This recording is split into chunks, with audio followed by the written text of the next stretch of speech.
a running back who has kind of fallen off from the love he was getting early in the season. It's Clyde Edwards-Helaire. He came out in that first game, absolutely put on a show in the season opener, and it seems like as the season's gone on, he's kind of fell off as that RB1.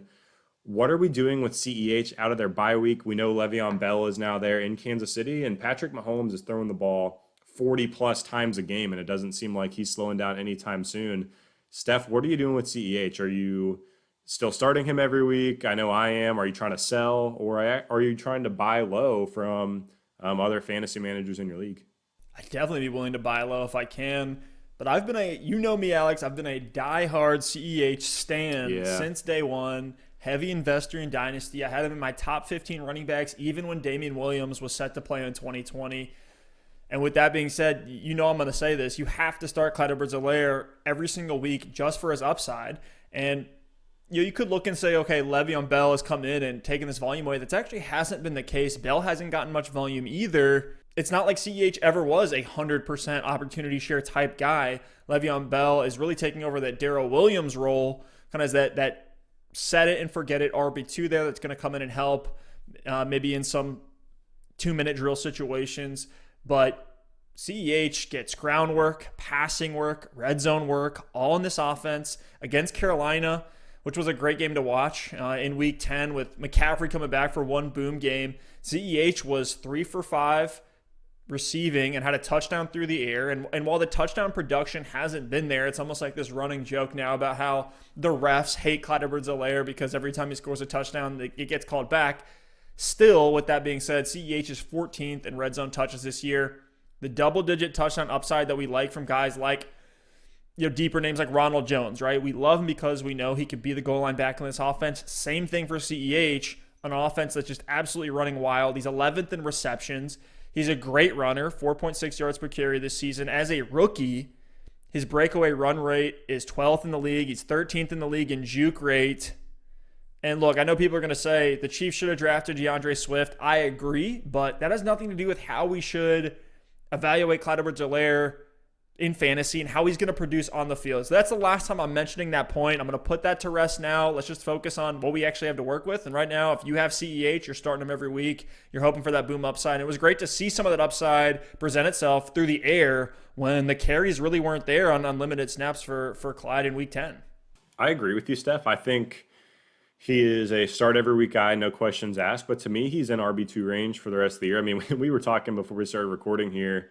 It's absolutely brutal out there at the running back position right now. And if you have CEH, he's just like a must start at this point because he's getting carries in the best offense in the NFL. So he's still a must start, but I am starting to get a little bit concerned, not to the point where I'm necessarily going to try to move him, not to the point where I'm putting him on my bench, but I'm just adjusting my expectations a little bit because whether you want to believe it or not, the production and the snaps have fallen off since Le'Veon Bell has gotten there. Now, I know Le'Veon Bell's been incredibly disappointing and hasn't seemed like he's done much, but whether you want to believe it or not, he's done enough to cut into CEH's workload that we saw in the first 6 games of the season. If you look at CEH, the last 3 weeks before the bye with Lev Bell there, he only got 53%, 49%, and 40% of snaps. Less snaps each and every week that Lev Bell was in Kansas City. Before that, he had played at least 59% of snaps in every single game.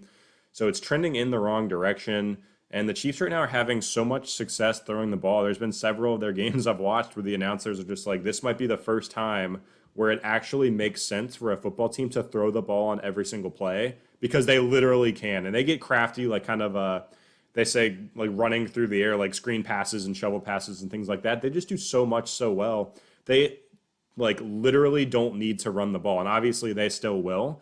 But Mahomes is just on a tear right now, 25 touchdowns to 1 interception. That's absolutely ridiculous. Unreal. But CEH's product, like, you're right in the sense that the touchdowns should be there. 3 touchdowns for CEH as the lead back on the best offense in the NFL makes no sense. But in weeks 1 through 6, CEH was putting up 16 fantasy points a game. That's RB1 level. In the last 3 weeks, weeks 7 through 9, with Bell there, only 10 fantasy points per game, right behind Devontae Booker and Gus Edwards over that span. So, like, I know, yeah, anything can happen. Obviously, you're not putting CEH in the same tier as those guys, but, like, it's been tough sledding for him over the past 3 games. You start him this week. I think we're going to learn a lot here in week 11 because now Lev Bell's been there for 3 weeks plus the bye 4 weeks. They're coming out of the bye with a rookie running back. They're on fire.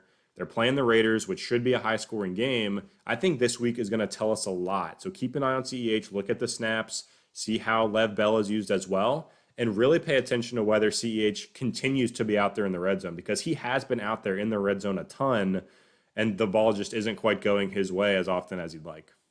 We aren't talking about the Chiefs enough. And like we love CEH, really, if nothing else, just the situation in this offense being the lead back on the Chiefs. But they are on a tear right now. They're on a victory lap after that Super Bowl, looking like they're going to repeat. Mahomes is easily the front runner for MVP. You said the 25-1 touchdown interception ratio. That's unprecedented. 8-1 record, and he's producing for fantasy for all of his pass catchers. Kelsey's dominating, Tyreek Hill's dominating, Watkins and Robinson are always these kind of bottom of the barrel streams. If the game script goes the right way, they could blow up. Mecole Hardman is a handcuff. Just lock it in. Mahomes' passing weapons will always be deadly in fantasy.